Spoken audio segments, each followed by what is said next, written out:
That music cuts off so suddenly and makes me feel very weird. And I'm like, I need new music. I need things to ease us into this. Good morning, Akiko, and hello, Les. Can you see the chat over on your side? It seems to be hit or miss. Like it seems like every other, it's Pants optional, exactly. Pants are always optional. That is now, as since you wrote a book about how to argue the Constitution, is there a constitutional argument for no pants? There should be. Ted Cruz said there's nothing in the Constitution that says you're allowed to touch. Wait, did he say there's nothing in the Constitution or nothing in the Bible that said you're allowed to touch yourself? No, I forget which it was. I don't. It doesn't matter. Neither the Bible or the Constitution are, free from interpretation. Let's put it that way. I just say whichever one it is. I think it's constitutional. I think it's covered under First Amendment that you're allowed to touch yourself. It's either way. Good hello congregation, welcome. Fill in the pews, welcome on in. Good morning, Margot. Rudy said 16 days of Trump super spreader left. Okay, it sucks that the phrase that we now have to associate with Trump as super spreader, because I don't want to think about Trump and spreading anything. No. There are so many unfortunate turns of phrase that have come from this. Let's see. Dan Keeling asked, there isn't an amendment upholding freedom of dangly bits. Maybe the 14th Amendment protects privacy rights. So, you could certainly argue, Griswold and those cases that say you have the right to sex toys would apply to your own toy, I would think. Wow. Right. I love it. I love that you automatically had a response. Like this is why I'm not a lawyer. I don't have that all in my brain yet. That's okay. You have things in your brain that I don't have in mind at all. I would say maybe law will be my act 2 in life. I kid. Anyway, so you have a couple of books that you've done a handful of different fiction books, but the main thing that I think people are going to have questions about, which is why plugged it, is how to argue the Constitution with a conservative, which sounds like a frustrating thing to do lately because we have a president that just kind of yells Article 2 and thinks that means he has unlimited power, which. Why don't we start there? Can we chit chat about Article 2 for a second? Because I'm going to guess most people who are in the chat are not constitutional scholars. I am not a constitutional scholar. I barely pass for a scholar for people who like interweb scholars. But let's explain Article 2 a little bit more in depth for some of us who are sure that it doesn't mean what President Trump says it means, but are not sure why. Well, President Trump just uses that phrase to let him do Article 1 is for Congress, which shows that the founding fathers thought Congress was more important than the president. Article 2 is about the president and says what his powers are and what he can do. The key is there are all kind of limitations on the president that are completely irrelevant if Congress doesn't stop him, because he's doing things that the average I guess I should say this. When the Constitution was written, it was assumed that there would be checks and balances, that Congress would prevent the president from doing too much, and the president would prevent Congress from doing too much, and the courts would prevent those two. That was the idea, that everyone sort of watches it so no one has too much power. But if Congress doesn't do its job, the president can basically do whatever the fuck he wants, and that's pretty much what's happened. Yeah, and we would think by this point, because we have a bunch of different amendments and different ways in place that the Congress can limit some of the absurd things that we're seeing now. And there's a wonderful podcast on NPR called "Can He Do That?" where they explore the role of the U.S. presidency and what things the president's allowed to do. And there have been so many things that they're like, well, he's not allowed to do that, but no one's stopping him. That's the bottom line, and that's why he's trying to pack the Supreme Court now, because he thinks they'll allow him to get away with even more, like stealing the election. It's actually that brings up another good question. That's completely we're going to go on another tangent. So the term "packing the Supreme Court," we keep hearing there's an argument back and forth on what the term "packing the Supreme Court" means, because he obviously legally can put in the justice he's putting in now, and they're yelling that Biden and Kamala, when they get in, it's gonna happen. I'm like, it's just vote. They're saying that Kamala and Joe are going to pack the Supreme Court. What defines packing the Supreme Court if it's not holding a seat open for a year to put your judge in? Well, What is packing it? is not a legal term, first of all. There's nothing in the Yeah. Constitution that uses the word packing. Yeah. Usually people think of what FDR did, which FDR tried to put like 3 or 4 extra judges on because it was such a conservative court back in those days. He couldn't get any of this stuff passed. And that's where the term really started. But the fact of the matter is, you could argue that the Republicans have been packing the courts all along by refusing to fill Obama's appointees and then suddenly putting them all in once they get into power, refusing to confirm anybody. There's actually, you could go back and find articles from 2016 where they were saying, if Hillary wins, we are not going to prove any single Supreme Court Yeah. judge. You know, they've been talking about doing this all along.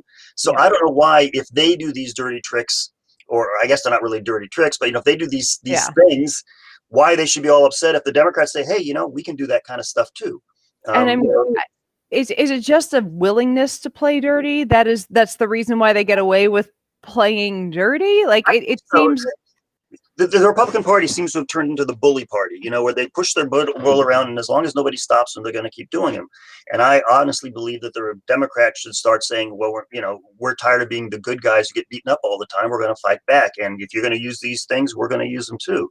It's one of our commenters, Adam Thomas, just commented, I feel like I could read that book, use its tips, and it would still be a waste of time. And that's the sad. I think that is a sad reality of not the book that you wrote, and not probably the very salient points that people can take away from it, but the people they're arguing with and the type of environment we're in right now. So implore people how the book can help give them better conversations. Well, first of all, the book is very humorous. It's not meant to be taken too seriously. Yeah. It's going to teach you something. There are cartoons in it too. There are cartoons in it by Pulitzer Prize winning editorial cartoonist Darren Bell. Nice. Yeah, the best part was right before the book was published, she wins the Pulitzer Prize, and we quickly put out the book cover and changed it so it said Pulitzer Prize on it. Like, hey, thank you. Back to what I was saying, though, it's meant to be a humorous look to teach you about the Constitution, which should also help you argue with certain liberals who don't seem to understand things like the First Amendment quite often. Yeah. But I say very clearly in the beginning that this is completely ineffective against certain conservatives who are immune to facts and logic, which would include almost every Trump supporter. This is meant to be for the average conservative, who is very rare these days, sadly. They've changed, haven't they? I mean, and the question is because now it seems like a Republican is not a or how I would phrase this, the typical Republican is no longer holding on to conservative values, or the conservative values that they used to espouse. And it's like, in order to support Trump, you really can't hold on. Hold on one second. Simon has entered the chat. Just can't let that. Can't let it go without that. Anyways, but yeah, this is a political thing more than a legal thing. And the reason that the Republicans have gone this way, and the Democrats too have gotten more liberal, is because of gerrymandering more than anything else. They start riding this. They make safe seats. When they don't have safe seats, when there's 50-50 in the seats, they have to be more moderate in order to get enough votes to get elected. But if you end up with a district that is completely designed for you, you can be as crazy as you want and get elected. And what makes it worse is that the crazier guys will come out and run against the moderates and win. And it just keeps getting worse and worse and worse as it goes on. So hopefully one of the things Pelosi's been talking about is, if the Democrats get into power, is to try to pass a national law saying that all districts have to be drawn by impartial, judges who have nothing to do with politics. Isn't it true at this point, though, that I'm trying to both monitor chat and chat, and there's a troll. It's fun and it's science is forever. Trolls come and go. I say that, but I think trolls are forever too. But where was I before I so really distracted myself from gerrymandering? Oh yeah, but but gerrymandering hasn't been found to be, or it's been ruled to be legal when it's done for partisan reasons, but not for racial and for other types of reasons. Right. How does that get rectified, or is there a way to rectify that? Well, a good Supreme Court could say, no, that's terrible, let's get rid of gerrymandering. But the other way is to get the we have to rely on a good Supreme Court. I know. And the other way is, if the Congress passes a law that says that all districts have to be gerrymandered, it would probably be constitutional nationwide. I mean, it'd be good for federal positions, but the states themselves would still be able to be gerrymander their own districts within the states. So. Impartial It's something, and that might help.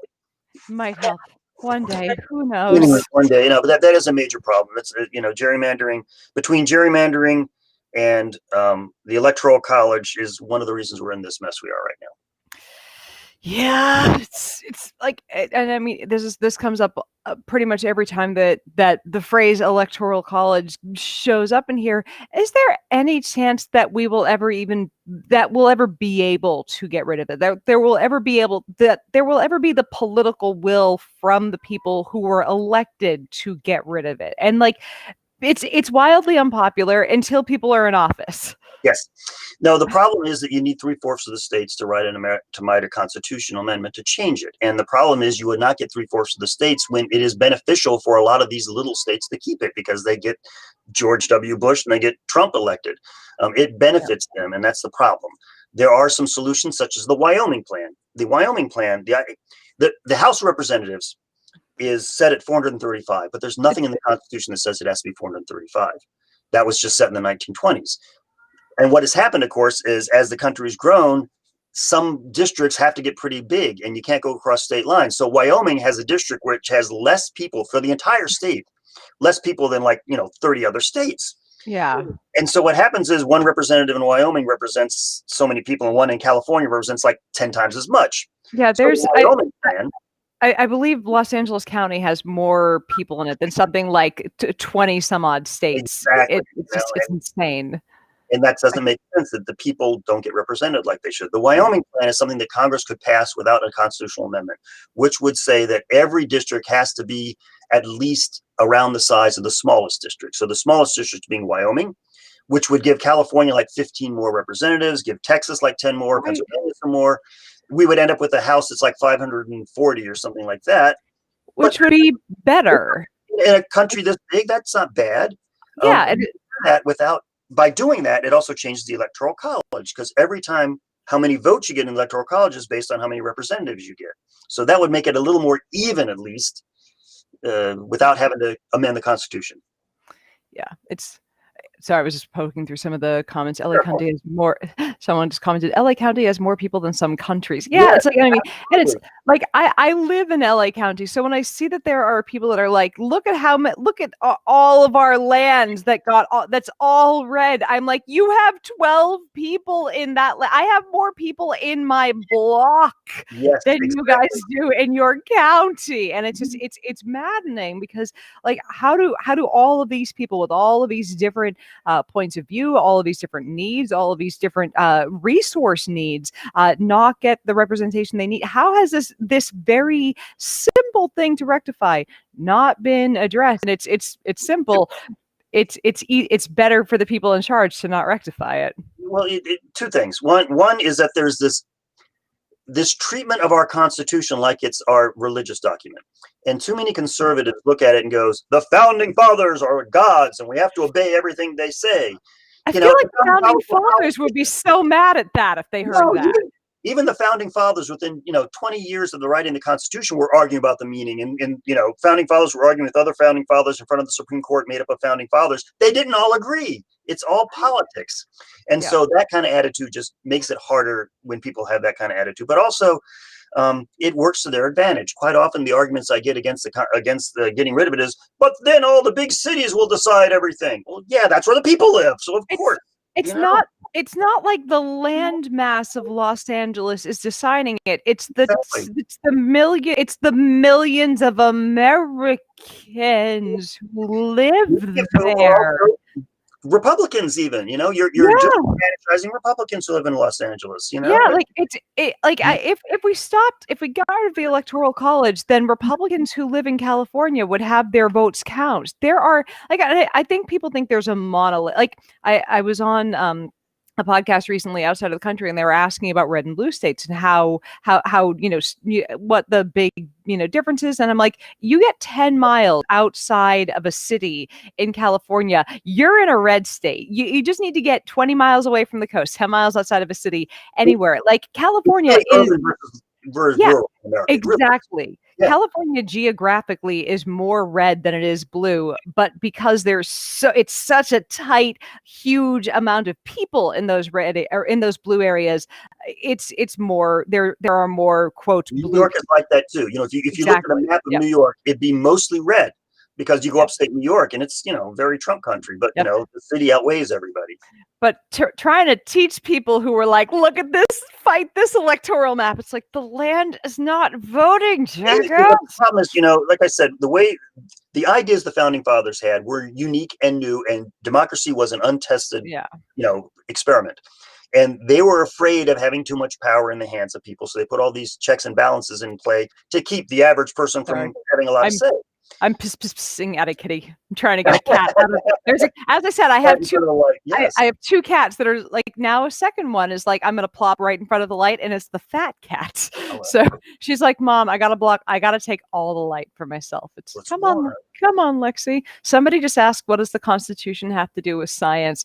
Well, I don't know if you've heard, but we have a president in charge of the country who doesn't believe in science. And if we don't get him out constitutionally, then I don't get to do science anymore. Cheers. I hope you liked that long that thread that I went on. I'm just saying, y'all didn't believe me when I said last election this man does not do science, and you were like butter emails, and that's like I don't know if you know if you know this. I don't know how much I've ranted about this on my personal profile, but like last election, I tried not to go too political. Like I tried to only say point out when a politician, any of them, said something that wasn't scientific, and that applied to the left too when they said something that wasn't that was wrong about GMOs or that was wrong about alternative medicine, because of course my side does that too, and I didn't really go.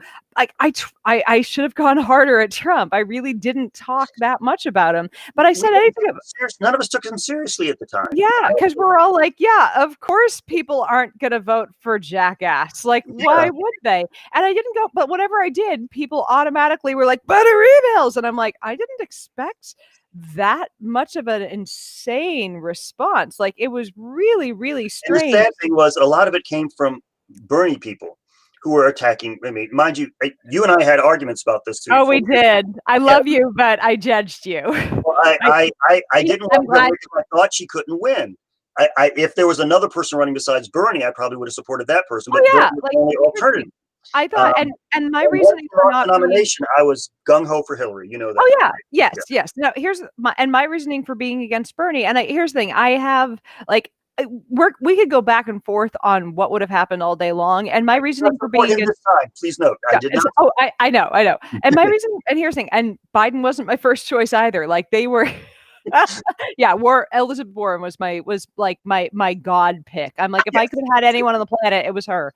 But and I oddly think that Joe Biden is, now that after he won the nomination, I think that he I think that Elizabeth Warren would have had a much harder time winning the election, which makes me really sad. I think Biden actually had the easiest time of any person running in that primary to get I think he's going to win. And I think that of all the people running, he had the easiest time of all of them, which is the weirdest. I don't understand politics. I look at this and go, politics are fucking weird and I don't get it. But the thing with Bernie was there was so much dirt that just wasn't being thrown around, because all the dirt that was in the news was in 2016 was just, we were just chewing all the fat out of Hillary's dirt, which I get it. There was, she was in 40 years attacking her, that she started with a negative rating, which is why I was going, oh my God, this is going to be a disaster. And it's and people were just ignoring that there was quite a bit of stuff to talk about with Bernie. And I'm not saying, again, not saying Hillary's perfect, but saying because of that, people were ignoring that there was a treasure trove that the Republicans were like, if we get Bernie, we're going to have fun with this. And it's it worried me that people that were and there are reasons to be passionate about a Bernie Sanders candidacy, but it worried me that people that were, that have similar points of view that I do in terms of what we want for this country didn't see this is going to lose us the middle that we need to win this. I didn't necessarily agree with that, because I thought, one, he was going to have a lot more enthusiasm. One of the reasons we won with Obama is the enthusiasm factor. People came out and voted. And the other thing was, it was a year to be not an insider. And Hillary is the ultimate insider. And one of the reasons people said they liked Trump is because he was not an insider. And for God's sake, Bernie is not an insider. Oh, that's true.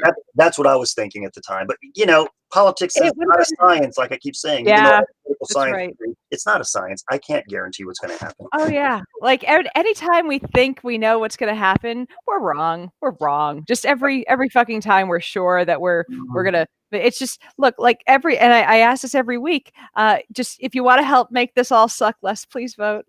Please. By the way, have you voted yet? I think yes, I did. I voted too. I still have my sticker because they send us our stickers with our mail-in ballot. So I'll put my sticker on voting night. We're going to be doing it's just to let you guys know, because if you're here and you're listening to this, you're probably the type that wants some election night content. So we're going to be doing an election night stream. If you're not crying drunk, or if you're drunk, I want you to join. If you're not crying so drunk you can't stand up or otherwise engaged, I would love for you to come on for a little while and help engage the masses. Absolutely. But mind you, we probably will not know the winner that night. No, we will not. There is a chance, because, and this is interesting, so many people are voting early. Correct. And for Joe Biden, not like there are fewer early voters. If Joe wins Georgia and North Carolina and Ohio on that night, because they're not doing all these, pre-trials, then we're pretty sure we got it. Because if he wins those, he's going to win Pennsylvania, I see people saying kitty, and I feel like I have to. Oliver, come here. You have to. Oliver, I'd show mine if I could. Oliver, you have to greet your public. They love you. Oliver's Did you hear that meow? Oliver's like, I do not love them back. It's funny. Yeah, it's like Oliver wants to be near me, but on his terms only. And he's right back here. He's like, Mommy, I want to love you. I want to love you. I kind of want to love you. Just hold on. Let's just put this down. There we go. Hello. Those ears, though. He's like, this is not a happy cat. No, cats only like to be held when they want to be held. They're the masters. Oh, it's funny. The other two are like, yes, pick me up, hold me, scratch me, pet me. I want my belly rubbed. This one, fuck off. He's like, I want to drool on you. I want you to throw me things, but don't you dare pick me up unless I have plopped my ass on top of your face. He's a no. We all have. I've got 4. Yes. Anyway. But yeah, election night's going to be, it's funny because the last few elections, or let's see, 2008, 2012, we knew the results on election night. Right. 2016, I don't know if it was that we didn't know the results election night or that we didn't want to accept Well, them. Yeah, I remember going to bed when they hadn't called it yet, but it was pretty obvious. I was like, oh, I was so yeah. Like, I had turned on just in case a miracle had happened, and of course Yeah, I had a party on election night. It was funny. I was thinking about it a week ago. I'm like, what am I going to do? Am I going to have a party? Oh, wait. I can't have a party this week. You have to do an online party. No, I had friends over too. And as the night went on, it got more and more depressing. And pretty soon people were going, it was the weirdest thing to watch that all go down. Like, it was like I had a decent number of friends over, and like I'd gotten this dinosaur pinata on my birthday. I had it because I'm an adult. I was a grown-ass woman of 33 who did not need Botox yet. I was an adult who was so much younger and so much more naive than. And I had a dinosaur-themed birthday that year, and one of my friends bought me a dinosaur pinata, and it had orange hair on the top, and we named it Drumphosaurus Rex. Perfect. And we were gonna smash it open on the election night party, and I'd filled it with little pieces. No. I filled it with little pieces of paper that said "you're fired," and I put candy into it. And like at the end of the night, I took it off the ceiling because it had been hanging there for months. It had become part of the ecosystem, Michael. It was part of the ecosystem. Nobody. I don't even think Trump expected to win. That's. I think he thought. Yeah. I think he thought that was going to be his promotional thing for the next season of The Apprentice. Yeah, And I took the thing off the ceiling and I handed it to my now husband, then boyfriend, and I said, "What are we going to do with this?" And he just takes it, and it's the saddest moment ever because it's a pinata, and you're supposed to, I don't know, like shoot it with a flaming arrow, smash it with a baseball bat, something. And he's sitting on the floor, and he just takes it and smashes it with his hand on the floor. And that was the end of election night. Like, there were people on my floor breaking down crying, like, and that I don't think have gotten back to the human they were before that night. And Like, we weren't crying over losing like you might cry if your sports team losing. We're crying over the loss for our country, crying because, like, one of them has since come out of the closet as trans, and like at the time was out as gay, as has come out a second time, as hey, you get to, in my life, you get to come out as many times as you need to, and has come out as trans. And it's like, looking at the fundamental rights that are being stripped away and that are in danger of being stripped away, that's terrifying. There were several, it's in my group of friends, there are a lot of artists that are just looking at this going, like there was nothing that wasn't scary that night. And here's the thing, I think people look at it going, as you said, my team lost, and it's not the sum. If you could have pictured everything scary that could have happened, like what was going through your mind that night, and did it match where we are today with pandemic, riots, protests, civil war, and this, like, is this where you thought it would be election night? I didn't think it would be this bad, honestly. He's gotten away with a whole lot of crap, locking children in cages, and all the hatred and all the hate groups that have come out since he got elected. I would have predicted some of that, but not to the extreme that we've gotten to, with the whole country falling apart, the economy falling apart, people stuck in there. I mean, if you wrote a fiction novel that came out 5 years ago and predicted all this, your editor would have said, "That's too fantastic. That kind of stuff your bad guys are too cliche," right? Like, it's like this most recent thing with Rudy Giuliani and the New York Post. Like, okay, let's because I'm sure there are some people that are still going, "What the fuck happened with it?" Because I'm still kind of going, "What the fuck happened with this?" But have you seen like the sequence of events with this? Yes. And I think we should kind of try to talk people through what happened with this, because it's insane. And there's a media narrative on the right that's saying that the left is trying to cover it up, and it's like there's nothing.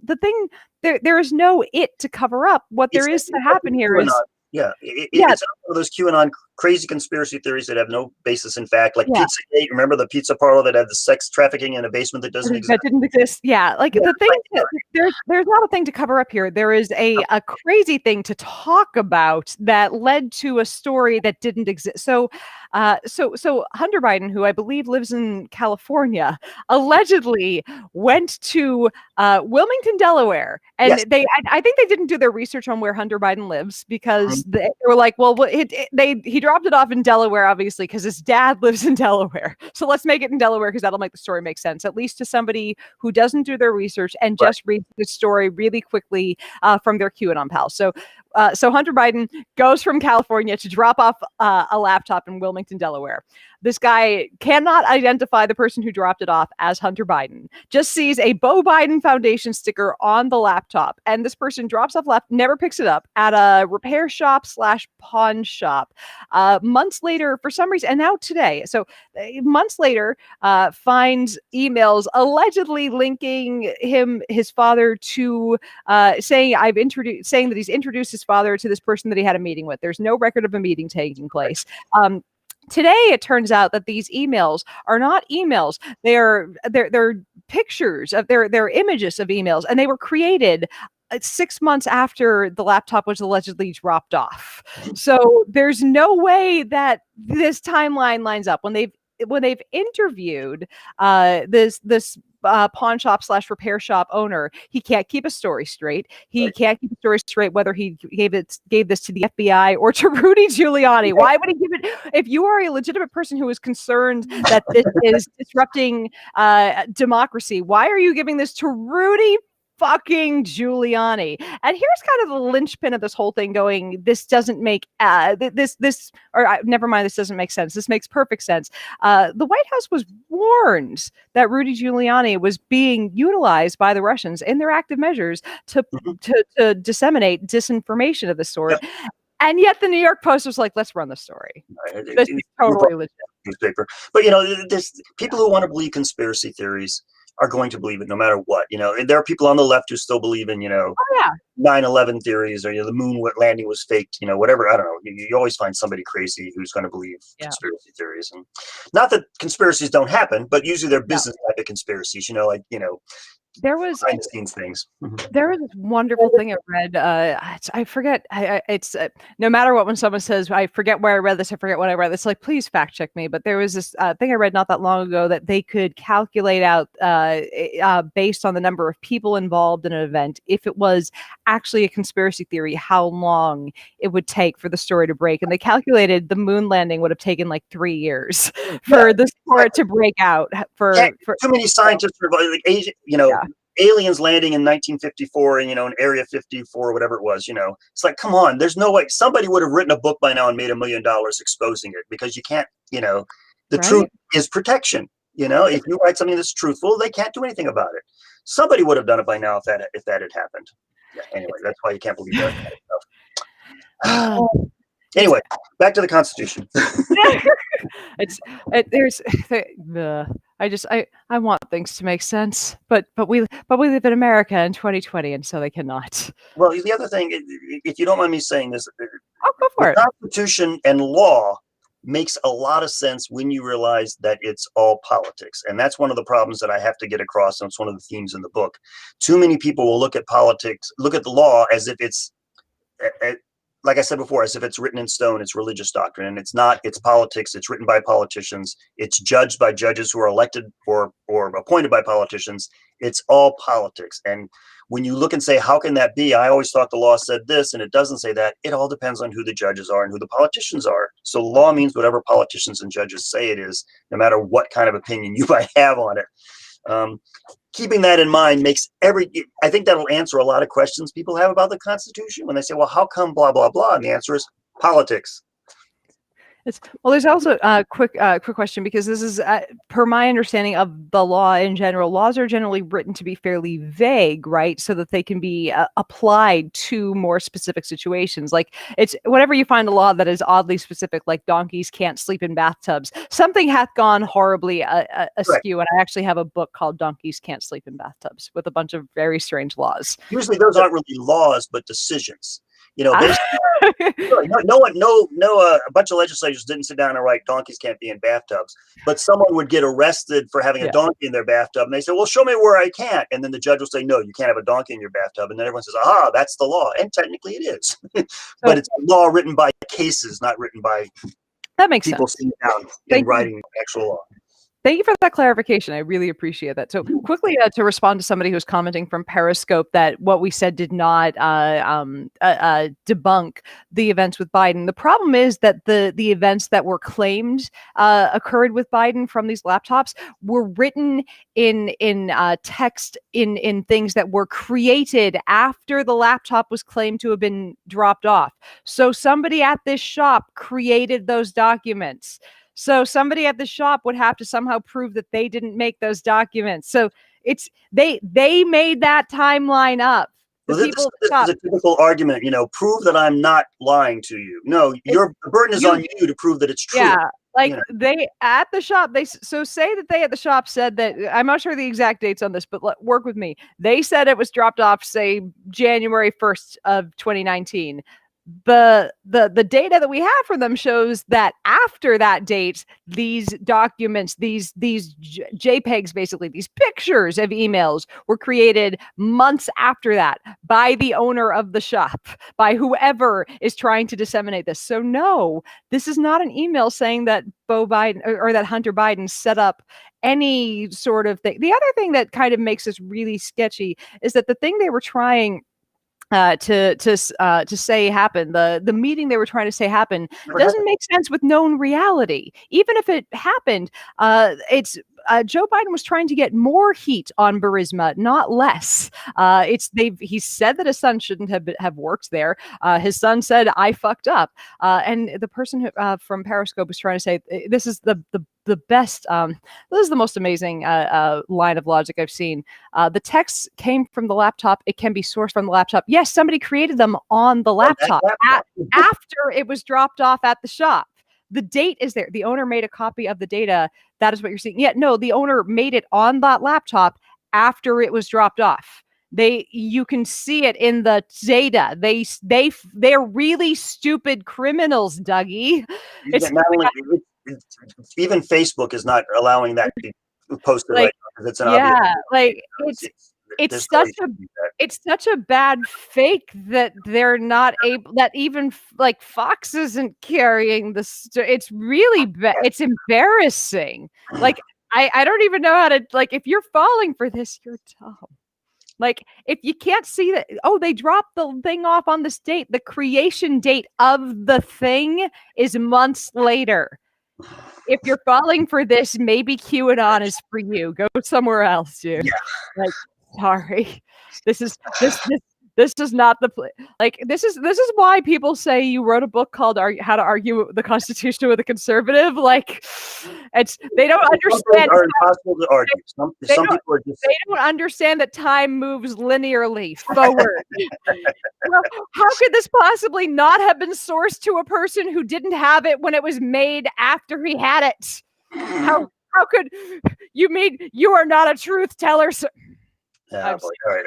I'm just so fascinated by, like, I'm fascinated by all the conspiracy theories fascinate me, that people can actually believe that stuff. On the other hand, there are other things people believe that I can't believe either. You know, if we want to talk about religion or astrology or something, you know, it's just we haven't we evolved past that by now. That's one of the biggest mysteries in my life, is how people can believe things that are completely obviously not true.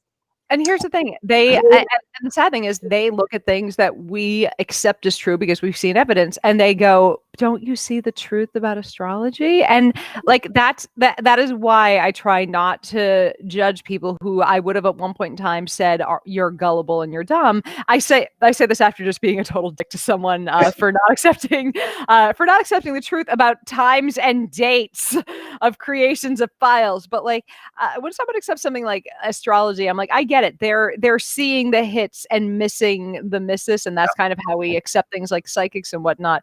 But man, like, when it comes to politics, when it comes to someone who's, setting policy, like, how do you keep on seeing the hits and missing the misses when someone is making policies that are fucking up your life over and over again? And I get it. We're changing their version. Yeah, it's terrible. Yeah. Let me answer a quick question that was in the chat. Oh yeah. Oh, do it, please. Someone asked, does the book come on hardcover? Because if that's the case, it's very good to argue, because you can hit people over the head with it. And yes, the answer is it does come on hardcover. So you can use that when you're arguing with the conservative. If it doesn't work, hit them. Okay, there you go. I say that's a good reason. No, we're not promoting assault on the show. We're just saying sometimes it feels good. There's a really good comment here from John Krasan. I wouldn't care if Hunter Biden did what he was accused of. He isn't running for president, and that is a good point here. Like, this is compare him with Trump's kids. I mean, Trump's kids aren't allowed to run charities anymore because of their scams. They're actually, like, and I don't know about, they're actual criminals who stole money from a cancer charity. Oh my God! Compare them to Hunter Biden. Let's do that. Sure. Yeah, but let's pick on a kid who said he fucked up by working for this company. Like, it's, at worst, he made a bad decision. Like, but he didn't sell out democracy. Just say. He didn't rip off a bunch of kids who were with cancer. No, he didn't do anything. No, didn't put kids in cages. Anyway, good. So quick question. So this is we chatted about this a little bit before we hopped on here, and I alluded to this when posting this before, when posting about our conversation beforehand. What happens if Trump's like, I'm not leaving the White House? And I know that this is speculative entirely.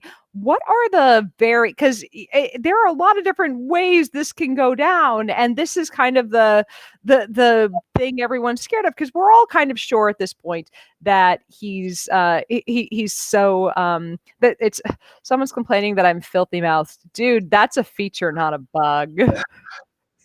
So, anyways, but we're pretty sure that he's gonna lose at this point. Just he's down by double-digit numbers. So technically, he's going to win by or lose by a technical landslide. But what if? Yeah, but what if he just refuses to leave? Well, I don't. First of all, the answer is we don't know. Too many people will look at the Constitution and say, what happens? And the answer is it all depends on what judges say we can get away with. If he loses terribly and is really blatantly honest, I can't imagine that he's going to say, I'm not leaving, because then it's, the military is going to come and escort him out at that point, I think. Yeah. But if it's still unclear, if January gets here and he's challenging it in courts and we don't know who the actual winner is because the courts haven't decided, that's a good question. It may very well be that Nancy Pelosi will take over as Speaker of the House, because the House should be decided by then. The Senate should be decided by then. That might change things too, because if January comes about, the new president doesn't take office until January 21st, but the new Congress takes office, January 2nd. So there'll be a new Senate by then, hopefully a Democratic Senate and a Democratic House, and they're not going to put up with the president, turning them around like that. So I don't know. I wish I could say definitely it's going to be this and this and this. We might be in for a very, very interesting winter. Huh. I know. But I want to live in precedented times. I want to, when people keep going, we've never seen anything like this before. I want to live in, like, when people, may you live in interesting times. I want to live in boring times. Yes. I want to live in fully. Remember when Obama was president and we didn't worry every day what the president was doing? And we just all we worried about was obstructionist senators like Mitch McConnell's. I want to go back to the only thing I worry about being hoping that Mitch McConnell bites it. Did I say that out loud? Shit. I mean, worrying that Mitch McConnell bites it. That was so mean. No, I wish. Unfortunately, he's probably going to get reelected. Which the thing is, he will not be. Majority at that point. It's funny because I've had to convince people that we're probably going to win back the Senate, which is kind of it's at first it was borderline, but here's the thing: going into this, there were twice as many Republicans up for reelection in the Senate as there were Democrats, which already tipped it in our favor. Just all the Republicans had to do was all they had to do was not fuck up the pandemic response. They had a bizarrely, and I say this as someone who I understand, I didn't like him, but they had a president who was crazy popular with his base, and popular presidents, even if they're unpopular, very, very, very unpopular with the other side, will get reelected if the economy is good. And I get that. I understand, even if I'm not the person for him, he would have gotten reelected. They just had to not screw this up. They could have paid people money to stay home. They could have done the easy thing, and they did not. Mm-hmm. They just did everything possible wrong for this. And it was they were like, how can we possibly make it so that Trump can go back to living at Mar-a-Lago? Yeah, it's the incompetency both in politics and in election politics is quite broad in the Republican Party right now. It's amazing. It's like they're just so used to winning that they don't think about the consequences. And part of the problem, of course, is us. We don't vote. If we had come out and voted in enough numbers, Trump would not be president right now. Yes. That's why I'm encouraged this time with seeing the long, I hate to say that I shouldn't be encouraged by long lines, because there shouldn't be long lines, but I'm encouraged that people are really out there trying to vote. Yeah. We had blue waves in the last two elections. The midterm elections have gotten some really good people elected. And the Democrats have won. So I'm optimistic in that regards. And I think we're going to take the Senate back, and I think we're going to win the presidency. But it's not going to be. I'm not going to guarantee anything, because I thought we were going to win last time. Everyone thought we were going to win last time. Even I thought we were going to win last time. It's who came out and said they think that we're going to win this time. That made my soul flutter a little bit. Rupert fucking Murdoch, and not just win, but he said he thinks that we're going to win in a landslide. And I look at all this and I go, it feels different than 2016. It feels like the media is covering Trump more honestly. They're finally willing to say, hey, he killed 200,000 of us. Maybe we should call him an asshole this time. It feels different. It does. And I mean, the other thing is that I think part of it is is that he's not going up against one of the most polarizing Yeah. Yeah, Joe might people not in be enthusiastic. You don't get enthusiastic about him, but you get the feeling that he's a nice guy, you know. it's And you know, yeah, it's hard to hate a mayonnaise yes, sandwich. yeah. Like, There you go. Yeah, you know, he was not I my think first choice, but as you said earlier, I think he's probably the best choice for winning. it's Or really and that says something deeply weird about American politics. Like, let's find the guy who offends the fewest people, and we can sneak him in there. Like, he's bread and butter. He's fun. He's part of the fine. problem is He's we fine. liberals, yeah, we Yeah. liberals tend to shy away from what we stand for, even though what we stand for is supported by a majority of Americans. The majority of Yes. Americans want Medicare for all. They want legalized marijuana. They want gay rights. They want gay Yep. marriage. They want As college soon free. as Almost soon as you everything say we those stand things, for, yeah. And they want as, abortion illegal. You know, the things yeah. that we stand for are moderate views, and we should Yes. be embracing them. And instead, we shy away because the Republicans have said, "Oh, liberals, you know, they're crazy Yeah. on the left." We're compared to other countries, we're moderates. You Oh know, yeah. we're not It's crazy. But as soon as you say things like Medicaid for all, they're like they trot out the hammer and sickle and they yell socialism. Right? And here's the thing: they're gonna yell, and this is something I think that Deep rooted dead right. we've They're been going to call us afraid socialists to. no matter what we do. Yes, So just accept exactly. it and run on. It's like, just, they're calling Joe. There are people in this country who think Joe Biden, Joe mayonnaise sandwich, Joe Mr. Rogers, Joe Yeah, would you be my neighbor, sweet Biden, is an unacceptably far leftist socialist. absolutely not. Are you No. like, it's there are people who will, no matter what, like, whoever is running, they will scream socialist. So why not just push for Medicaid for all? Why not just push That's what for, the majority of us want. You know. yeah, Right. here's the thing, the sad thing is the Republicans want these things too. They just don't realize it. Like, they're the ones yelling, "Get your government hands off my Medicaid." They're, they want, like, and I think if people understood how badly they were being fucked by their private health insurance, they would be running through this. They would be rioting. They would be smashing storefronts. Like, I'm sorry, but nobody actually, when, like, I liked Mayor Pete as much as anyone else, but when he's like, "Don't take health insurance away from people who like it," I'm like, No, nobody likes their health insurance, asshole. they do. When they see what the alternate is, they'll change their minds. Oh yeah, like, if And you people, can still have private health. You can have private health, just like, you know, we have public schools, but we still have private schools too. If you yeah. don't like the healthcare program, buy your own. No one's going to stop you from doing that. Yeah, like, I'm not saying get rid of the option to get No, supplemental insurance, but my God, like, if you have ever lived with universal health care, it's someone just said, I think you mean Medicare, not Medicaid. Yes, thank you for the correction. But it's like, if you've ever lived with universal health care in a country that provides it to everyone, and then you come to the US either for vacation or for a long, it's if you're this is not an okay system, and I don't have a nice way to say that. This is the worst possible system that all the money in the world could buy. And the other thing is you have to figure out how you question it to people. If you question people and say, "Do you like Obamacare?" they say no. But if you say, "Do you like the Affordable Care Act?" they say yes. It's part of it yeah, is the way to sell it, you know. And when you say, one of the reasons I like the idea of Medicare for all is yeah, because people know what Medicare is. We've done it for 50 years or more. We know how it exists. You don't. The Obama healthcare plan was huge. You know, it's like took thousands of pages. With the yeah. Medicare for all plan, all you have to do is have a bill that has one line. From now on, there's no age limit for Medicare. Bang! We already have the bureaucracy in place. It's already there. Yeah, You know, we know how to expand it. do it. Yes, It's that's all you all have you to do have is to do. expand it, make it more comprehensive, because there are some things that Medicare does not take care of. Yeah, Just but that's the first step is to get rid of the take, age limit. Then we can build it and make it better. just take the whole thing and make it bigger. And I think what people don't realize, the overhead on Medicare, like the overhead at insurance companies, is something like, I want to say 15%. Medicare, it's 3%.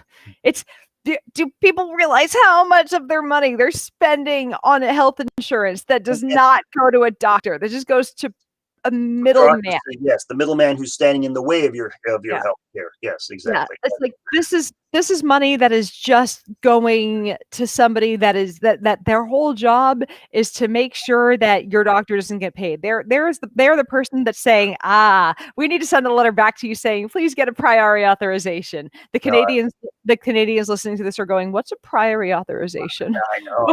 My wife is a cancer survivor, as you know, and she is permanently handicapped because of it. And I fought with our insurance company so much. But one of the reasons she actually is handicapped is because we didn't have insurance when she first got the cancer. Oh my God. So we never went to a doctor to realize that what she had was a tumor. We thought it was just a muscle problem. And had we had insurance, we would have gone to the doctor earlier. They could have caught it. She might have use of her hands now. Now she's, practically can't even use her hands. I didn't know that. We didn't have insurance at the time, and that should not happen in a country as advanced as the United States. Oh my God. I had no idea that was Jesus. I know. And it's not like she's going to get, until the time that they can clone new muscles for her, she's stuck for the rest of her life. Look, I only use my left one to masturbate. She could have it. Oh, there you go. Yeah. The sad thing about her, if I can talk, she's an artist. She has a master's degree in art. And she's a sculptor. She used to sculpt with metal, and now she can hardly use her hands. So please brag on your wife's art, because she does something amazing, and people need to hear about this. My wife, having to find a new source for her art since she couldn't do it anymore, started trying different things and started making art out of, believe it or not, dryer lint. And now she has fans across the country who send her color dryer lints. She is the world's premier dryer lint artist. Most famous world dryer lint artist. You can find her in Ripley's, believe it or not, museums all over the country. And a couple of years ago, they flew us out to Hollywood so she could be on To Tell the Truth with Mel Brooks. And so I got to see LA for a little while anyway. It was very nice. So yeah, my wife is the most famous dryer lint artist in the world. Her name is Heidi Hooper. If you go to www.heidihooper.com, you can look at her art. So thank you for the commercial. I'm in awe of the things that she, like, I look at it and go, dryer lint. Like, and here's a question. Does she color the dryer lint, or are all the colors that just, this is what? You can't color it. First of all, it would dye on the glass because you have to put glass over it to hold it in place, of course. I did not realize that. And so people send it to her. Costumers and theater people and people who do a lot of, cosplay stuff tend to send her colorful lint. So that's where she gets it from. Peter Papono, Papomo. Can we send from Canada? Peter, yes. Can we ask there? Where can they send it? Where can they contact your wife? What's the website? HeidiHooper.com. HeidiHoop. There you go. There's a link in the chat. HeidiHooper.com. If you go there, there's links and it gives you her address so you can send her lint. And what she does at the end of every year, she gives people gifts who send her the most lint. So you can get signed artwork or cups with her art on it, things like that. Nice. So that was a nice little tangent. Thank you for allowing me to brag about my wife. Look, I was planning on it just because I love that she does that, and I think it's amazing. And I look, the fact that the fact that she does a type of art that we didn't even think was a thing that could happen is so incredible to me. And I want more people to know about that. Star Starling said she definitely get a lot. Nice. So nice. Nice. It brings me mostly gray, but I got to tell you that I do have, it's getting interesting having a wife when I say, what do you want for your anniversary? And she says orange towels, it makes life a little easier in some ways. So fun story. So that I have this strange little podcast on the side called Two Girls One Mic, the Porncast. At the AVNs this year, the Bang bus handed out orange towels that were labeled cum rags. I just wanted to I'm not sure if I want the lint from those. Next year I will grab some for you. Okay, thank you. It could be a look, I'm doing what I can for art, okay? Of course. Thank you. Yes. just make sure they're clean first, okay? I would do nothing less for you and Heidi. Thank you. I wouldn't send you a used one. God, they're towels, not napkins, Michael. Oh, God. Oh, boy. Look, it's a quick, completely because I like to say the show goes through phases of, like, we're going to talk serious, then eventually we're going to get to the so how are you holding up phase of the show. So how are you holding up? How's the pandemic treating you? Oh, well, I'm in a part of Pennsylvania that's right on the New Jersey border, and I'm a lawyer. As a former New Jersey resident, I have to say I'm sorry. No, it's not. It's in the Poconos, Okay. It's I've avoided New Jersey. I'm about 10 miles from the New Jersey border, so I'm not in New Jersey. That's something, right? But I am in Pennsylvania. It's not the most liberal area, but our county is a blue county. We voted for Hillary. We're not. It's not like Trump country. If you go out another 20 miles. But anyway, I was going to say that the courts have been very good about making sure everyone stays 6 feet apart from each other, wears a Right. mask, and that has helped a lot when we go to court. We're doing a lot of it online now whenever we can. Nice. But some of the other neighboring counties are not. I go to some of the other counties for court, and people aren't wearing their mask. And I've started saying I'm not taking any more cases in these other counties Right. because of it.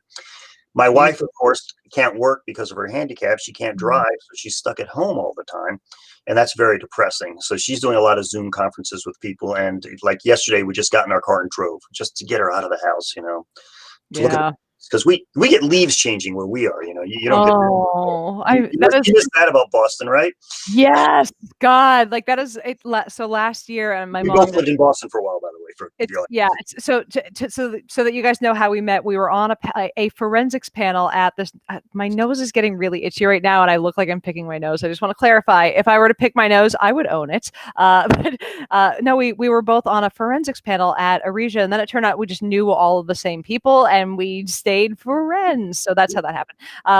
But where was I going with that before I so rudely I talked about Boston and the oh lives yeah, and Boston. the So leaves changing.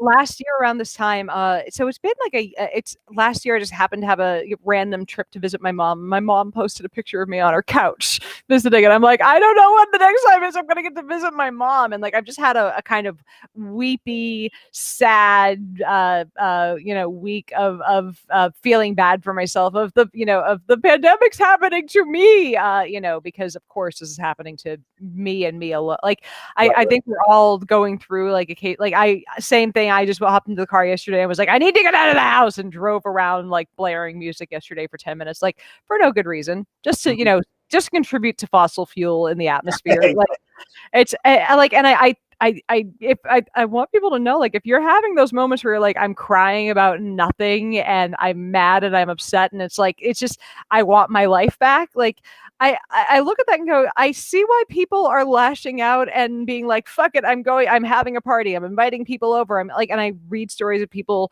who stayed good for months and then had a party and people got infected. I'm like, I feel you. I get why you lashed out, but I'm like, you gotta keep not doing that because this is how people get sick. And it's just, I'm at that point where I'm losing it, and I want to not be. And I've got to be tremendously careful. Heidi is very vulnerable. She's been in Yeah. the hospital twice this year already with viruses that may have been the lesser version of COVID we read about afterwards. I'm not Yeah. sure. So I got to be tremendously careful with her, and we come home Yeah. with, when I get groceries for her, we come home and we spray them first, before we put them away and everything, because she's very paranoid, Yeah. rightfully so. Yeah, I mean, more than likely you don't have to wipe down the groceries, but I understand the paranoia. And if you're someone who's immunocompromised, do what you got to do to feel It makes comfortable. her Like, feel comfortable. I'm not yeah, going to stop her. yeah, Exactly. I'm never going to tell someone, hey, you should stop doing the thing that makes you feel less scared during a pandemic. Like, That's no. the way I look at it. Yeah, it's like it tends to be like the main places where people get this are in places where where you're stationary with air that is not moving for a long period of time. So if you're stuck in a room for 15 minutes or more where the windows are closed and nobody has masks on, that's where you're starting to get into danger zone. So it's sadly the one place where I've been in that kind of situation for the only time that that's happened to me so far was when I went to get the vaccine trial.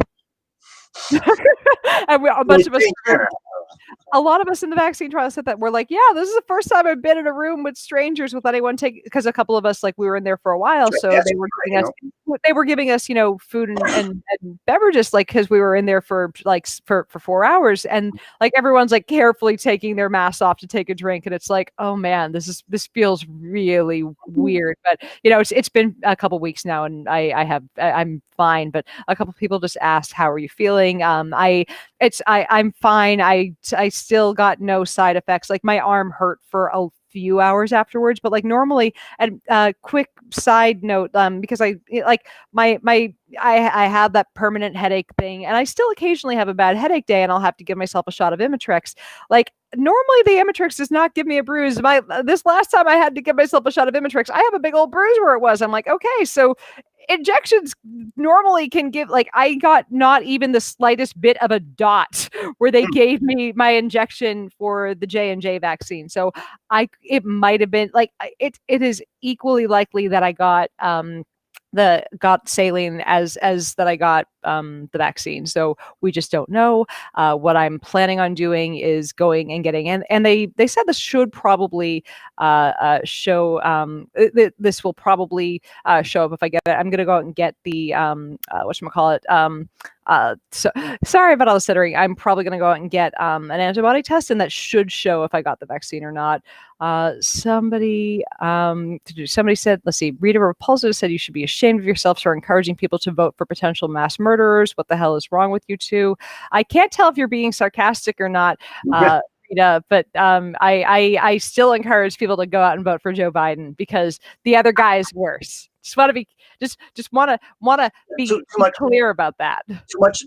The only time I've ever had a presidential candidate who was somebody I supported in the primary was Obama. I'm used to compromising. You have to, we're going to get one of these two. If you're voting for a third party or something, you're wasting your vote. You're going to get one of the two, and it's too important to stop Trump to waste your vote on a third party. Yeah, it's I look at this and go, like, when people say, you have to vote for X, like what did people think they were going to get when they voted for Jill Stein? Did they think Jill Stein was going to become president? Did they think they were going to get an experienced leader who knew how to do things? Because she had only ever won one election, and it was for Lexington Town Meeting representative, and she was an anti-vaccine doctor. So I'm just saying, if you think that she wasn't what was the phrase, potential mass murderer when she was an anti-vax doctor, I have another thing coming for you. The thing is third parties, you're wasting your vote when you're a third party. I hate to say that, but third parties, if they really want to get anything done, they got to start at the bottom. Politics is grassroots. You don't start by getting a president election. You start by getting representatives elected and then a senator elected. Because if a third party person gets to be president, they're going to face two other parties who are going to do everything they can to stop them. They're not going to get a damn thing done. Start at the bottom. Build your party up from the bottom, and maybe you'll have a chance. It's starting just at the top doesn't make any sense. It is just to let you guys know, because because we go through Restream when we're broadcasting these. It is like I have to go in through it's through the broadcast on Facebook to ban people. So it's like while trolls are coming in through like multiple platforms, it's like, okay, go in, open up Periscope, block a troll that, like, so this is it's so I'm managing all the people that are being disruptive through my phone. It's just technology's fun, isn't it? You need a knight in shining armor who can get rid of the trolls while you're talking, and an extra person in there. One day I will sequester someone into being my banner of the people who need banning. But today is not that day, because I fear everyone else is too stressed out to do that for me. That, and I can't pay anyone right now. I don't have the money. But if anyone wants to keep, if y'all keep donating more, if y'all keep throwing in more to my Patreon and to my PayPal, eventually I'll be able to pay someone to do this and make the stream go a little bit more to make this go a little bit. I'm just saying, help keep the side pets vaccinated and whatnot, and help keep me banning people as is necessary. But no, like that, I back to what you were saying. It is interesting seeing people saying every 4 years, vote for my party, vote for the third party, and it's like, your third party hasn't fucking done anything. Like, I'll give the libertarians this, they at least have people in various seats throughout the country, and they have been working on building this. But it's like, why do you think your guy is gonna, like, I'm not gonna vote for your guy for president. Number one, I don't agree with, I was about to say him, her, this time, but like, number two, they're not gonna win. like especially not this year. And I've seen more libertarians this year not push for their candidate than any other year. Like I've seen more libertarians either turn into Trumpers or just say, nah, I'm voting for Biden. I can't do it. This is not the year for it. Like, and it's, I'm not saying this to try to push my libertarian followers to like, I'm just saying it's been interesting to see hardcore libertarians. Yes, you just have to face reality sometimes. You're not going to get your guy elected, and if Trump gets elected, he's going to be worse than, you might not like Biden, but Trump is definitely going to be worse. So that's the choice you have to make. Unfortunately, that's what all politics is about. You have to choose between two things you don't like, but you still have to choose. Yeah, it's like you don't get it's like saying, hey, so the Red Sox and the Yankees are in the ALCS this year. Would you like the Dodgers to win? That's not an option. It's not an option. No, but I want the Dodgers to win. The Dodgers are in the National League. They don't get to it, but I want the Dodgers. Exactly. It's not going to happen. Not going to happen. Don't waste your time. So this is just we get two options, and maybe one day America will be more like Europe, more like Canada, more like countries that have a bunch of different parties, and that's how they work. But that's if we do ranked voting, that will make it much easier. And that's certainly something that people I would love to see that. No, I think that's a good idea. I like ranked voting. I think that's a great idea, actually. Yeah, and that would allow third parties to actually have more of a chance. A couple of people asked about that earlier during my. Do you have any questions for our constitutional attorney? How hard would that be to implement, and would it be able to be implemented from the top on down, or like would that go federally or state by state? Well, the states run the elections, so the states get to decide these things. When I lived in Boston, Cambridge had ranked voting, and that was back in the 80s. So it's not like it's a new idea. It's been around, and little by little, especially up in New England, it's been happening. I think Maine has ranked voting in some places too.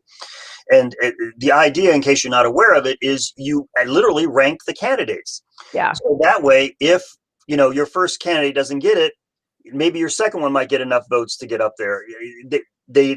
It's the same way the Oscars is done nowadays. Actually, you rank the movies, and so the person who wins might have been everybody's number 2 choice, but that's okay because there were a whole bunch of people who wanted number 1. There's a whole bunch of people number 1 to 3. It all works out. It's more of a compromise candidate that wins is what happens, which is not necessarily a bad thing. So anyway, it's not a bad idea. Hopefully they'll do it. They don't need to write a new constitutional amendment to do it. They just need to change the laws, and that's what I prefer, because changing the Constitution is very difficult. Yeah, as we've seen, it's I feel like we're at a point where even if there was an amendment that seemed like a thing that everyone wanted and should be an easy thing to get, like, are we at a point where we could even get a constitutional amendment passed anymore? Just with the atmosphere in politics right now. Yeah, unfortunately, I can't think of any that would definitely get passed. The DC amendment would be one, because right now DC under the Constitution is a separate area. If you want to make DC a state or blend it with Maryland, you pretty much have to write an amendment. And one of the problems with DC is, as the Republicans have said, is they're not about to make DC a state, because then they'll have 2 more Democratic senators, and that's what they're doing. But it has nothing to do with whether these people should be represented or not. They're against any more Democrats. They say the same thing about Puerto Rico. They don't want Puerto Rico to become a state because, oh my gosh, they'll elect Democrats. That's so anti-democratic. Small d democratic. Yeah, it's how dare we, how could we possibly let people who are obviously citizens of our country have representation in our Congress? And there's more people living in Puerto Rico than in like 20 other states. It's a big island. There's a lot of people living there. State. Yeah, they're huge. I didn't realize it was bigger than 20 states. Wow, or population size.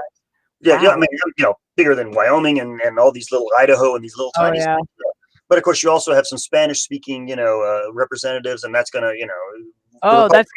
that's gonna make some old white men very, very nervous. It's amazing.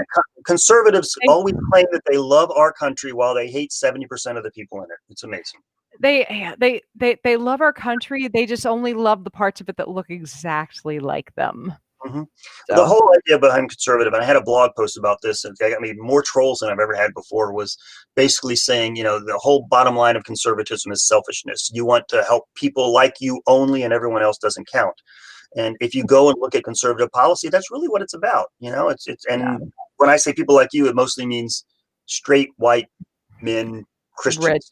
and Yeah, rich people, and yeah, of course, there are going to be five people who are like, wait, I could be rich one day, yeah. Well, and that's how they're going that's how they to win. That's what justify they the win. support. Yeah.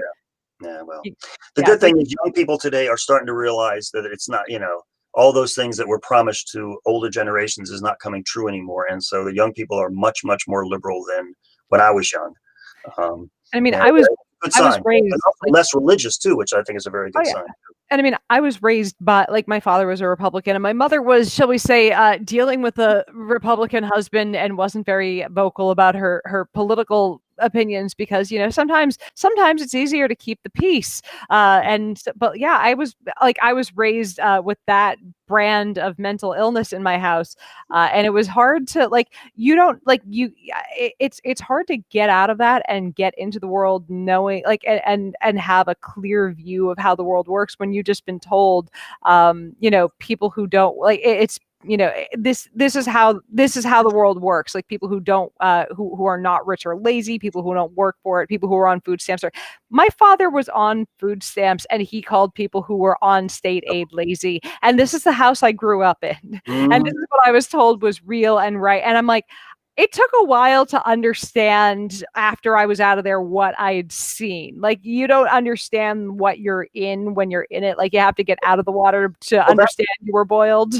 that's So, why that's why urban areas are much more liberal than rural areas, because in rural areas you only deal with people who are a lot like you, yeah, and in the rural areas everyone sort of goes to the same church and they're all the same race, and you go to a city and suddenly you see people of different races, different religions, and you start learning that everyone's not that different from each other, and you start being a lot more tolerant, which makes you more yeah. liberal, I think. And that's one of the Oh, reasons yeah. the internet has helped, because people in these small rural areas are getting online and saying, oh, there are gay people. That maybe that's not a bad thing, like my religion is telling me, and they're learning about the world, and it's making them more liberal. And I think that's why we're Yeah. moving in that direction right now. Yeah, it's like it's interesting that the more like you get out of your small town where everyone, like you said, same church, same everything, you get to a big city and you're exposed to just people that aren't like you, that don't look like you, that don't have. It's like I grew up in small town New Hampshire, and I thought, like you think that you're an accepting person because you don't have any hate for the people around you, but you just haven't met anyone who's that much different than you. Yeah. And it takes a little while of having your world jostled a bit for you to realize, oh, I was close. It's like it's not that you were a prick, but you were also closed-minded because you hadn't had a chance to have it opened yet. hmm And getting out of that tiny little world that you were in is helpful. And some people don't need to get out of that tiny little world in order to have a big mind about it. But yeah, it's really helpful to get into a city and meet people that aren't like you and haven't had the same life experiences and learn what life is like through their eyes. And a good college does that as well. Everyone Yeah. complains, oh, college turns you liberal. Well, it's not college that's turning you liberal. It's seeing other viewpoints. It's seeing Yeah. other ideas and meeting other people. That's assuming you're going to a good college and not like, Jim Jones University, or something, or Or Liberty Liberty. College. Yeah. I dated a guy who went to Harding, and Harding is like knockoff Liberty U. Oh, you poor thing. It's, it didn't last for a reason. Yeah, I really think so. It, Yeah. he was not willing to introduce me to his parents because I wasn't Christian, Mm. specifically born again Christian. Yeah, I had one of my first girlfriends when I was in high school kept trying to talk me to go to church. And when I finally said, well, no, I'm not going to go to church, I'm an atheist. And she was like shocked, but you're so good. It was like, she said, but you don't drink, you don't smoke, you don't curse, you're a good kid, you don't lie, but you're not a Christian. I can't believe it. And she was shocked do, by it. do they not? We Do ended they up being good friends. Don't worry. I'm just fascinated that they think that you have to be a Christian, but To have morals. It's like, and that's what they're taught. And that's the sad part, and you that's know, why going to cities and seeing other people is a good thing.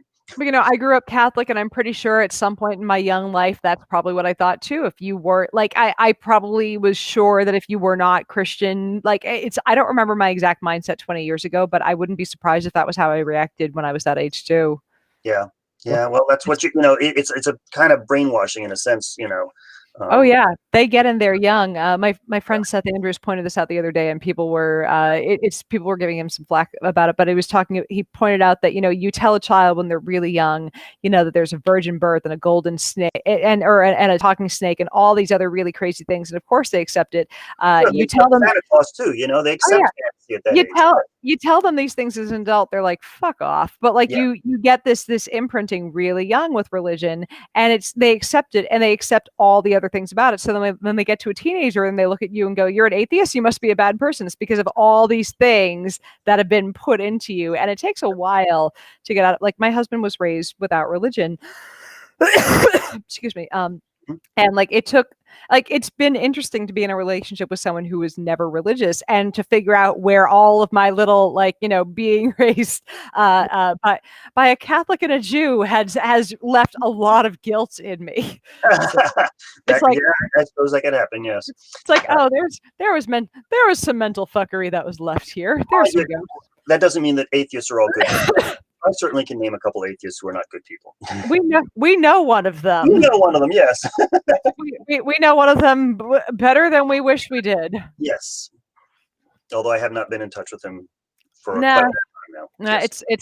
I'm gonna make a quick tangent on that. Like we're gonna say him as he who shall not be named, who has been kicked out of public life. But I have friends with him who still think that he is innocent of all charges. And here's the thing: since he's been kicked out of polite public life. His actions have become that of someone who are not the same guy who I knew before. And like, here's the thing: if someone's asking who, his initials are DS, and if you can figure out who it is, good for you. Here's the thing: it's if he had stayed the same kind of person and he had just done dirty and cheated on his ex-wife who we adore, Yes. then that would be one thing. He would be a dickbag who cheated on his ex, but he might still have that personality of a person that we like. But he has turned into a person who is unrecognizable to me in terms of this personality today, and it's hard to it's hard to rectify that into someone being someone who I could possibly be friends with. And Yes. that's been really hard to watch. Yeah. So yeah, I'm not going to add too much to that, but yes, it is definitely sad to see it happen. But I'm glad that his ex-wife seems to be doing well now. Yeah, exactly. It's been weird watching friends of mine who are still friends with him try to be like, we think he's fine. And I'm like, no, he's people who act like that who are suddenly Trump supporters after being vocal SJWs are not fine. No. There's something that went wrong here, seriously wrong. And it's anyway, really our point is there can be very, very good Christians and very, very bad Christians. Like very, very good atheists and very, very bad atheists. The religion really has nothing to do with. If you're a good person, you're a good person. It has nothing to do with your religion. If you ask me. Exactly. There are Christians who, if you went to them and said, "Hey, your religion now believes that women should be married at age 14," and your preacher came out and say that, these Christians would go, "Well, I'm going to join a different church then," which shows that the morals are in you; they're not in your religion. Yeah. And there are some people that'd be like, "Well, I got to get my daughter ready for her wedding," and right, that's the sad part. But my point is, if you are the kind of religious person who picks a church based on whether it believes with your viewpoints, then your viewpoints don't come from the church, do they? They come from you inside. Like I said, raised Catholic. I knew people who, after the Catholic priest scandal in the Boston Archdiocese, I knew people who left the church. That was part of the thing that launched me into being like, I don't know if I'm a Catholic anymore. And I knew people who defended the church during that, and that was part of the start of me being like, how are people I don't know how anyone stayed after that, but that's religion for you. Mm-hmm. No, I know. If it was any other organization, if it had happened at Amazon, people would be shutting Amazon down, but because it was a church, people are excusing it, and looking at it. Yeah. Let's be honest though. If it happened at Amazon and people were like, "But wait, can I still get Yes, same day delivery?" you're right. You're right. They would. It's Yeah. like All right. they're like, "Wait, If it happened at a big, if it happened in can I Hollywood, still yeah. can I still get a lightning deal?" It's like, like Mel Gibson beat his wife and screamed out anti-Semitic slurs, and he's making he just made a comedy about Santa Claus, for fuck's sake. I'm just saying there are certain people who they will not let fail. Yes. Like, Yes. it's just, and I guess it's Amazon and Mel Gibson. Like those are the things that will never be canceled. Amazon and Mel Gibson. Oh, great. Like Amazon, they are pissing in bottles in the factories Yes. to make. Look, I will if I had known that was how bad it was, I'd be like, I can get my fucking turtle shaped post-it notes in 3 days instead of 2. That's fine. Like I think if everyone knew how bad it was, they'd be like, no, like you can pay them more and send my stuff to me 1 day later. It's cool. Yeah, absolutely. Yeah. But that's never and he could afford to pay them more. That's the point. Yes. He's the richest man on the planet. He can give them a huge raise and still be the richest man on the planet. He could, I believe, I crunched the numbers on this at one point. He could literally pay every single factory worker double, change their lives for the better immensely. He could pay them double, and it would affect him not at all. Exactly. It could come directly out of his personal fortune. It would affect him not. And I mean, some of these people are making so little that they're on the government dole for paying for them. Yeah. Yeah. So when people are like are saying, when the response, and this is something that I'm sure comes up in some of your how to argue with the conservative type discussions, like when people say, maybe someone should just work harder if they want more money. It's like, what if someone's paying them so little that we're paying them out of our taxes? Mm-hmm. That feels like broken economics. When the Republicans are paying someone so little that their arguments are come down to, well, the government is paying them now, so maybe they should work harder. There's no real answer to that. It's all a matter of capitalism only works when there's controls on it. Because if you don't have controls, you get monopolies, you get people being abused. They had child labor under capitalism. Equal pay for men and women.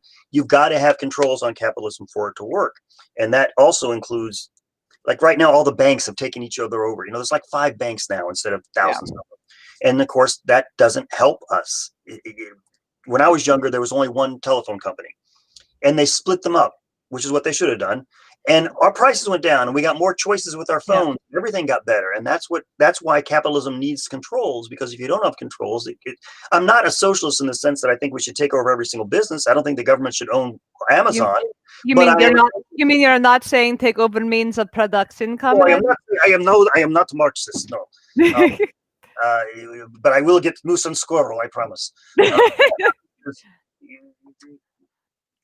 But I believe that there should be socialism in the sense of control over capitalism to prevent the abuses that capitalism will give you. Yeah. Just like communism will give you. Neither communism or capitalism work. You need control on both. They're both kind of like Elizabeth Warren would say, capitalism, but with locks and dams on it. Make it work for everyone, because we all have that instinct to try to make a living, to try to support. And that's a good thing. We want the incentive for people to start new businesses. We want the incentive for people to work harder for benefits, but we don't want the powerful to take advantage of everybody, which is what's happening now. Yeah. I'm a Teddy Roosevelt socialist. How's that? And he was a Republican. I was going to say I'm from Boston, so I'm a Teddy Kennedy Democrat, and I'm sure someone's going to make a joke about Chappaquiddick, but whatever. I got to meet Teddy Kennedy quite a few times. I was a lobbyist in Boston for a while, and so I got to meet him. Nice. Nice. Yeah, he was on the board of directors at my school or at my college, so we came to talk there a few times. So yeah, I feel like if you're from Boston, you just you have this inborn fondness for the Kennedys that no matter what someone throws at you, you're like, shut up. I don't care. I like them too bad. I'm from Richmond originally. I went to Boston for law school and got immediately involved in politics. So I worked with Michael Dukakis and Ted Kennedy and Barney Frank. Nice. John Kerry. Back in the 80s and early 90s. That's when I was a lobbyist there. There's a request for you to hold up your mug. Even though we've seen it, we want to see it again. Your billionaire tears mug. Billionaire tears. Yeah, I was a Warren supporter. That's right. It's I feel badly that I feel badly that I never purchased that. Is that still available somewhere on the website? I don't know. I made a contribution to Warren and got it. I have a Biden mug too. So but that's in my office. Nice. That's I purchased no swag this election. I've been a slacker. I'm like, look, I voted. Fly swatter. The fly swatter after the vice presidential debate. Okay. Biden had a fly swatter that said "Truth over flies" on it. And it was very clever. Okay, that I feel just for the cleverness, I need that one. That is good. Just a reminder to people. I hope you guys are all registered and or planning to vote. If you guys haven't, it's been nearly an hour and a half that we've been going on. I want to wrap this up soon because I figure because number one, I'm recording my podcast later.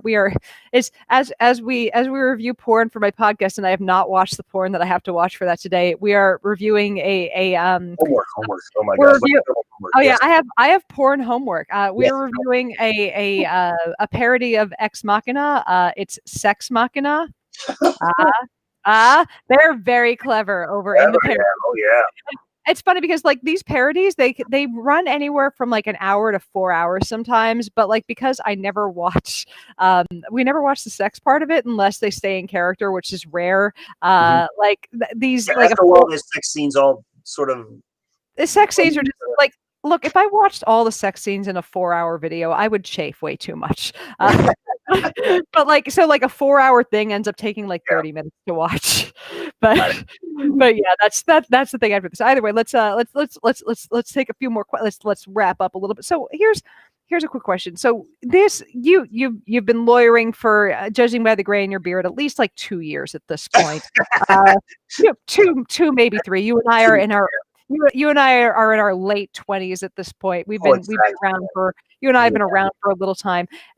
I'm guessing this is a little weirder of an election than you've seen before. What is your biggest concern coming up to the election in terms of both the reaction of the president, the potential reaction of the president to the election, and the potential reaction of the American people? My biggest concern is the fact that I can't guarantee we're going to win because of the Republican cheating.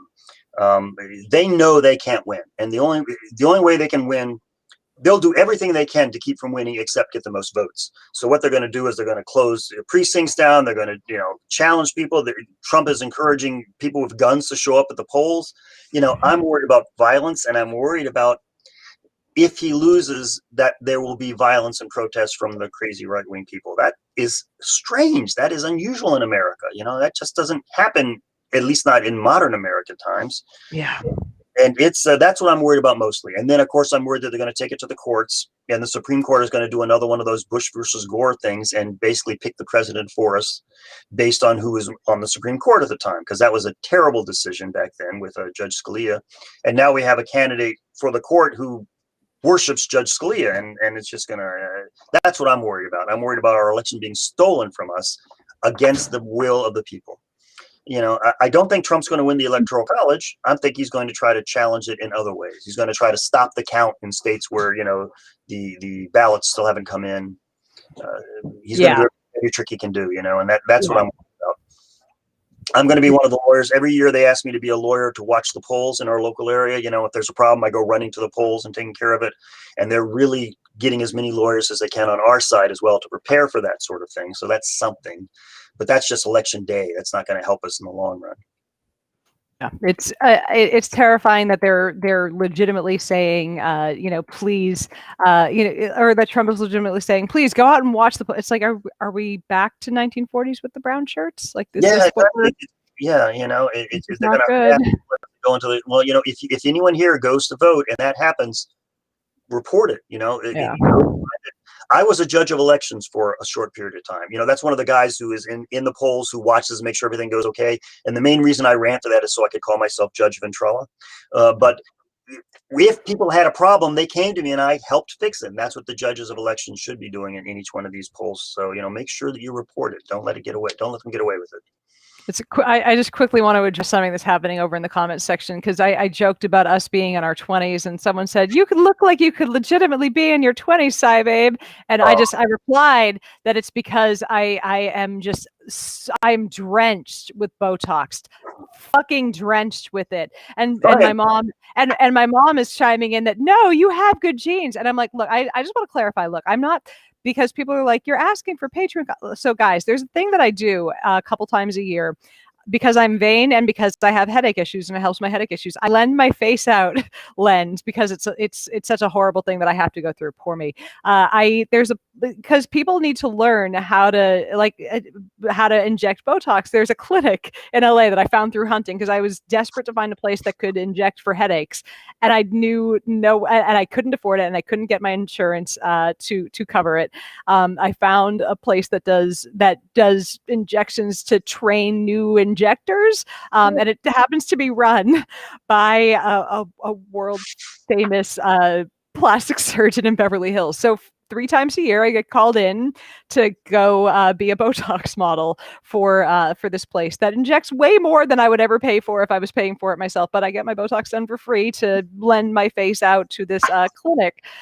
So that's a thing that I do. And so, yeah, when I say that this is partially paralytic bacterial neurotoxin, indeed, that is what it's. So, right now it's mostly worn off. So that's why I can move my forehead and do all these expressions. I just want to, so when people are like, it looks like it's moving, like, yeah, it's mainly worn off. But the thing is, after it's worn off, if you get it on a regular basis, and this is why, I can tell whenever, once you've had it injected into your face and you've seen those wrinkles just iron out, like you've had a fucking like steamer pointed at your forehead. It's so weird. You can see it on everyone else. But anyways, that's so while my mom's trying to say it's just good genes, my mom has aged far better than me. My forehead went through this thing in my in the first 2 years of the Trump administration, where I was like, why do I look like I spent my entire 20s looking angry and confused? Like, all of a sudden I looked very old. But yeah, my mom has better aging genes than I do. I got half my genetics from elsewhere, and also I lived through the Trump years in my 30s. So I wanted to clarify, when I say I use Botox, I'm not joking. And I don't judge anyone else who does it, and I don't judge anyone else who, if you can make peace with your forehead wrinkles, good for you. You're a better human than I am. But no, it actually does help with the headaches, and I use it for that, and because I'm a vain asshole. So cheers. Right, exactly. Just wanted to clarify all that. Why I look younger than I really am, and I said it's because you I have any children. We don't have any children. That's why children age you more than anything else. I think that's why. Yeah, just cats. It's you're not wrong about that. Like, I see my friends who have kids, and it's like something happened to them. Like, those first few years, I just don't think you get a normal night's sleep for that now it makes perfect sense. Those first few years of the Trump presidency, I didn't get a normal night's sleep. There we go. My headache doctor actually said he got more new patients the first 2 months of the Trump presidency for TMJ, for jaw grinding. So there's something that we do here if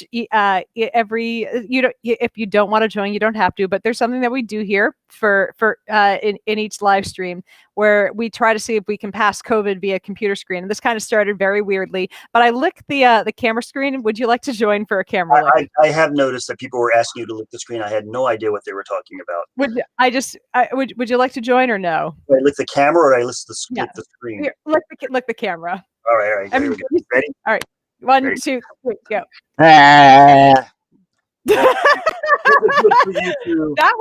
That was an enthusiastic lick. I applaud that. You're getting up in that camera's business, Michael.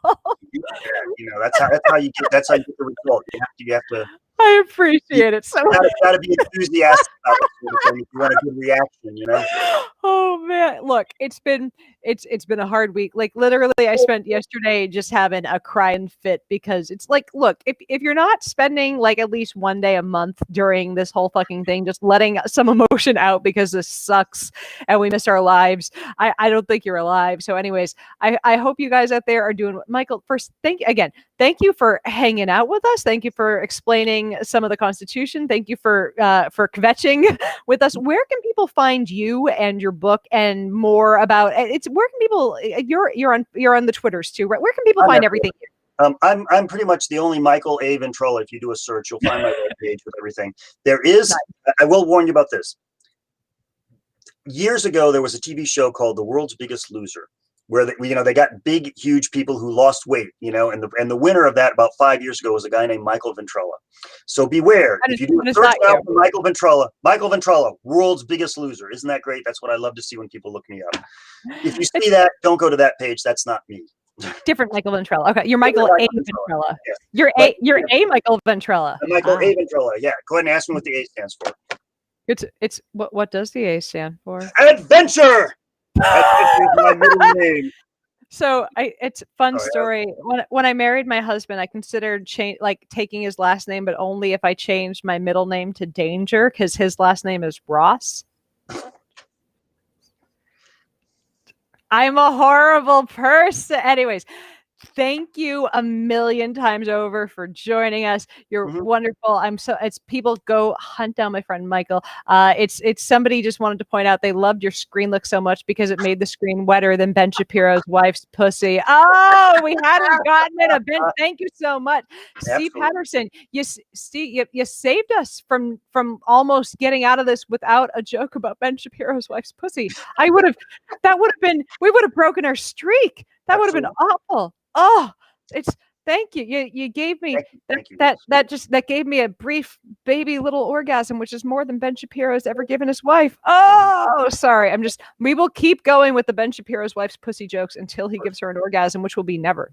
So we will keep going with those jokes. Anyways, I love you guys all. Remember, as I employ you every week, and we only have 16 little tiny days left until hopefully we pull ourselves out of the doldrums of what might be the death of democracy. So please make sure you are registered. If you can vote early, if your state allows it, please vote early. Go and drop off, do the voting, drop off your ballot at an official delivery place. Do what I know I'm reminding you of this every time, but it's because I really want your votes to be delivered and handed. We're begging, we're pleading. And as I ask every time, ask a friend to vote too. Ask preferably a friend who would like to vote Biden. Just saying. And remember, vote up and down ticket. Up and down, every single person you possibly can. We want a blue tsunami. We want those assholes to know they've done bad. Please vote. I love you guys. Wear your masks. Wash your hands. We love you, and we will see you guys next. And this. Hold on a second. Let me just one. I'm just keeping on Michael here. I just wanted. There is a bonus live stream on Tuesday. I'm bringing an epidemiologist on Tuesday. Tuesday midday. We're having there will be more announcements on that. But yeah, I'm going to see you sooner this week. Anyways, I love you guys, and I will see you guys later this week. Bye. Bye. Thanks for